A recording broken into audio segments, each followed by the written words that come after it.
Ce mois-ci, découvrez grâce à son retour dans le ciel la position surprenante des anneaux de Saturne. Observez également un très joli essaim d'étoiles filantes, notamment dans l'hémisphère austral, celui des états aquarides.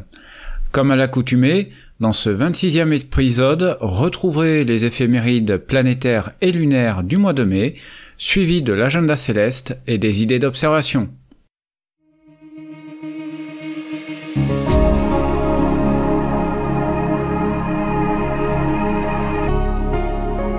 Bonjour et bienvenue dans la Parenthèse étoilée, le podcast des passionnés du ciel présenté par Alain Jupin. Commençons par Mercure, qui en Europe sera difficilement visible, malgré son élongation maximale à 26 degrés à l'ouest du Soleil le 9 mai. En Europe, elle est plaquée sur l'horizon du fait de la configuration de l'écliptique. Sous les tropiques, les conditions sont meilleures. Elle traversera les constellations des Poissons jusqu'au 18 mai, puis fera une incursion de quelques heures dans la constellation de la Baleine, avant d'entrer dans le Bélier, puis dans le Taureau le 30 mai. Pour les astrologues, elle est dans le signe du Bélier jusqu'au 15 mai, puis dans le signe du Taureau. Pour Vénus, elle est maintenant inobservable en Europe, alors qu'il sera encore possible de la repérer sous les tropiques, mais dans des conditions assez délicates. Elle est dans la constellation du Bélier jusqu'au 18 mai, pour finir le mois dans le Taureau. Pour les astrologues, elle est dans le signe du Taureau jusqu'au 23 mai, puis dans les Gémeaux. Pour Mars, elle se repère facilement, y compris à l'œil nu dans le ciel du matin. C'est valable aussi bien en Europe que sous les tropiques. Mais il est encore beaucoup trop tôt pour qu'elle soit intéressante dans nos instruments. Elle est tout le mois dans la constellation des Poissons, hormis du 9 au 13 mai, où elle fera une escapade dans la constellation de la Baleine. Pour les astrologues, elle est dans le signe du Bélier durant tout le mois. La géante gazeuse Jupiter est maintenant inobservable et en conjonction solaire le 18 mai. Le 21 mai, elle sera à 902 millions de kilomètres d'éthériens, soit la plus grande distance par rapport à nous pour cette année. Elle est dans la constellation du Taureau pendant tout le mois. Pour les astrologues, elle est dans le signe astrologique du Taureau jusqu'au 26 mai pour rejoindre les Gémeaux. Pour la planète Saturne, elle redevient observable dans nos instruments en deuxième partie de nuit. Vous serez incroyablement surpris par l'angle de ses anneaux.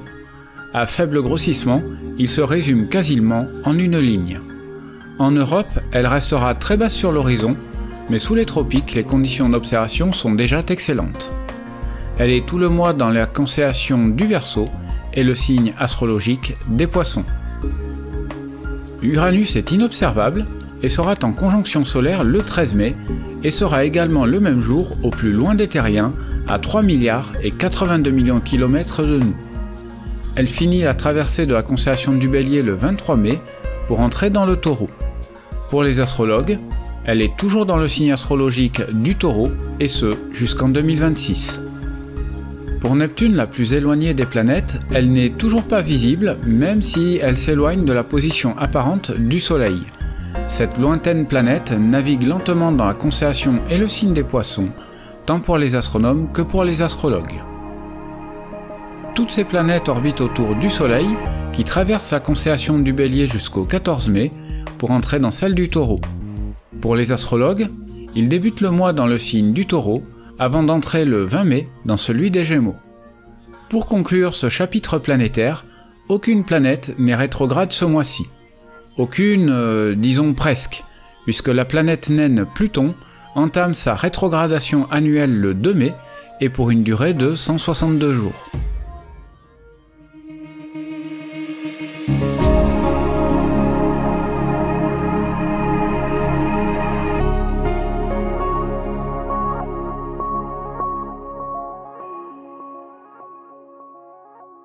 Ce joli mois de mai débutera avec un dernier quartier qui aura lieu le mercredi 1er dans la constellation du Capricorne.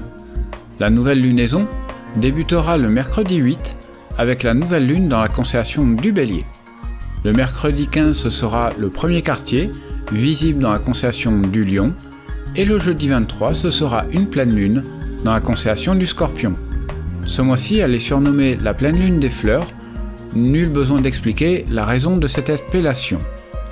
Et nous terminerons le mois avec à nouveau un dernier quartier, le jeudi 30 mai, dans la constellation du Verseau. Pour les spécialistes, notons que la Lune sera ascendante sur son orbite jusqu'au 13 mai, ensuite elle sera une Lune descendante jusqu'au 27 mai. Elle croisera le plan de l'écliptique une première fois le 5 mai pour le nœud ascendant et une seconde fois le 17 mai pour le nœud descendant. Le 5 mai, la Lune sera au périgée à 363 163 km de nous. A l'inverse, le 17 mai, elle sera à l'apogée à 404 640 km. Le 3 mai aura lieu une conjonction entre la Lune et Saturne, à observer dans des jumelles dès les premières lueurs du jour. En Nouvelle-Zélande et en Antarctique, la Lune occultera la planète Saturne. Le 31 mai, Saturne sera de nouveau occulté par la Lune pour l'Afrique du Sud, le sud du Brésil, du Chili, les Argentins et les Uruguayens. Le soir, la Lune sera en conjonction avec Neptune, invisible en Europe, mais les Tahitiens pourront voir l'occultation de Neptune par l'astre Sélène. Le 5 mai à l'aube, le fin croissant lunaire sera en conjonction avec Mars. Là encore, à observer aux jumelles dans les premières lueurs du jour. Le 6 mai, toujours à l'aube et armé de vos jumelles, vous pourrez tenter la conjonction entre la Lune et Mercure. Mais en Europe, cela relève plus du défi, alors que ce sera beaucoup plus aisé sous les tropiques. Le 7 mai, le ridicule croissant lunaire sera en conjonction avec la brillante Vénus, une observation extrêmement délicate, à tenter avec des jumelles, aussi bien le matin qu'en plein jour. Et enfin le 8 mai, c'est la dernière conjonction planétaire visible avec Jupiter, celle d'Uranus n'étant pas visible. Il faudra tenter l'observation le soir avec des jumelles, mais avec un croissant âgé de seulement 16 heures et éclairé de même pas 1%, cela représente un sacré défi, car tout ce beau monde est à quelques degrés seulement au-dessus de l'horizon.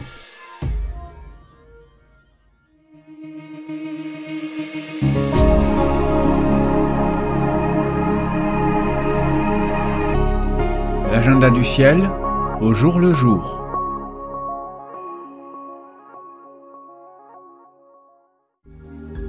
En ce mois de mai, la Station spatiale internationale fera de jolis passages nocturnes durant tout le mois. Profitez-en, que ce soit lors des passages du soir ou ceux matinaux. Vous trouverez en description le lien pour savoir quand l'observer.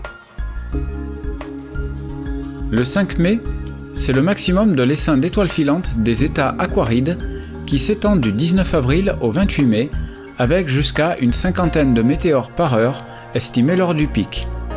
Le maximum nous semblant venir de la constellation du Verseau, située basse sur l'horizon en Europe. Il intéressera essentiellement les observateurs austraux, comme à La Réunion ou à Tahiti.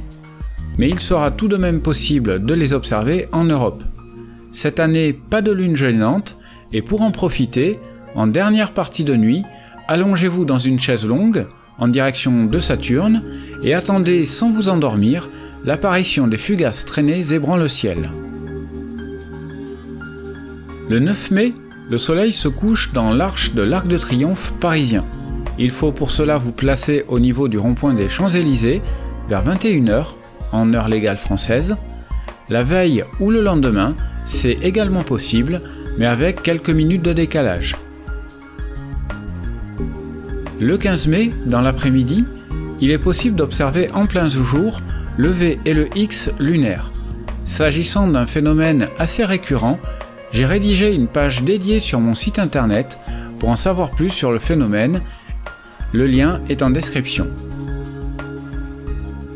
Le 23 mai, les deux étoiles les plus brillantes du ciel, à savoir le Soleil et Sirius, se couchent en même temps. On parle de coucher cosmique. Ce n'est pas un phénomène observable, mais de la mécanique céleste pure. Je reparlerai un petit peu plus tard dans l'année de la notion du lever héliaque. Enfin, clôturons cet agenda céleste avec la nuit du 23 au 24 mai, où la Lune occultera la brillante étoile Antares du Scorpion. Ce sera visible dans une grande partie des Amériques, et ce sera notamment le cas en début de soirée dans les Antilles, et en milieu de nuit pour les Guyanais. pour le reste de la planète, ce sera une très belle conjonction lunaire.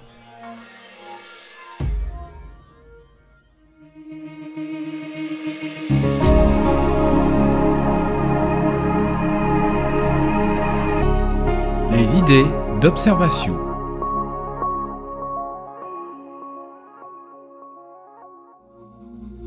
La partie bien visible du zodiaque s'étendra des Gémeaux jusqu'aux Poissons, qui refont surface en toute fin de nuit.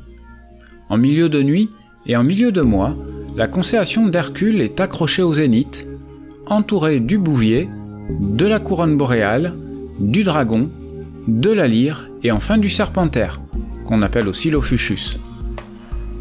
Dans des jumelles, je vous propose l'amas ouvert d'Alpha Persei, aussi catalogué Melotte 20 ou Collinder 39.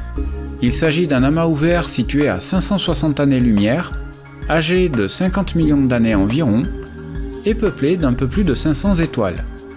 Il est très facile d'accès aux jumelles, puisque bas sur l'horizon, et encore bien visible dans les dernières lueurs du crépuscule. Il s'observe comme un amas d'une quinzaine d'étoiles assez brillantes, et jusqu'à une cinquantaine de luminosités plus modestes. Évidemment, il est impossible de passer à côté de Melotte 111, aussi appelé l'amas de la chevelure de Bérénice. Ce gigantesque amas est visible à l'œil nu et devient somptueux dans des jumelles. Mais pour observer sa forme de V caractéristique, formée par la douzaine d'étoiles qui le composent, gare aux torticolis car il est quasiment accroché au zénith à cette période de l'année. Ensuite, pointez vos jumelles dans la constellation de l'Ophiuchus pour observer l'amas ouvert Melotte 186, aussi appelé l'amas du taureau Pagnatovi. Il s'agit là aussi d'un gigantesque amas ouvert, âgé d'une centaine de millions d'années et composé d'une quinzaine d'étoiles distantes de 650 années-lumière environ. Il est repérable à l'œil nu entre l'épaule du Serpentaire et la tête du serpent. Dans un télescope, vous pouvez pointer M102, surnommée la galaxie du fuseau dans la constellation du Dragon. Il s'agit d'une galaxie lenticulaire ou, comme suggéré plus récemment, d'une galaxie spirale mal classifiée. C'est d'ailleurs le seul objet Messier dont la classification est encore incertaine. Elle est distante d'environ 40 millions d'années-lumière, elle s'observe de profil et comme une petite tache diffuse assez difficile de repérage.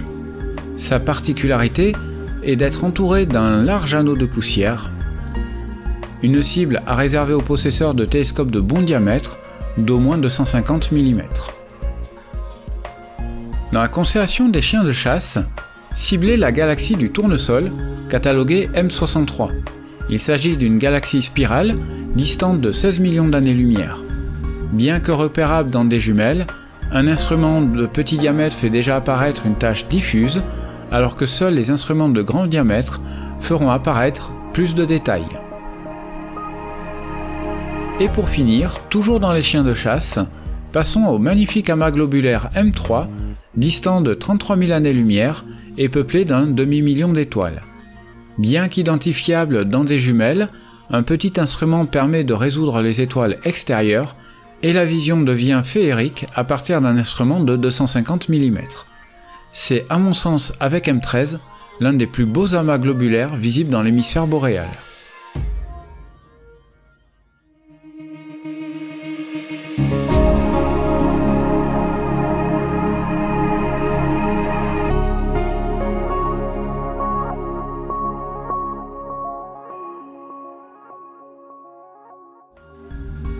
Pour conclure cet épisode, comme vous l'avez peut-être remarqué, j'ai un petit peu remanié le format des éphémérides. Comme toujours, n'hésitez pas à laisser vos commentaires sur cette petite nouveauté. Comme toujours, vous pouvez l'écouter sur Spotify, Deezer, Google et Apple Podcasts et enfin également sur YouTube.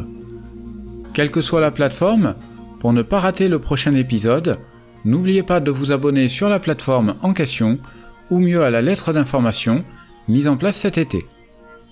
Merci à toutes et à tous pour votre écoute. N'oubliez pas de lever les yeux vers le ciel pour de belles observations astronomiques.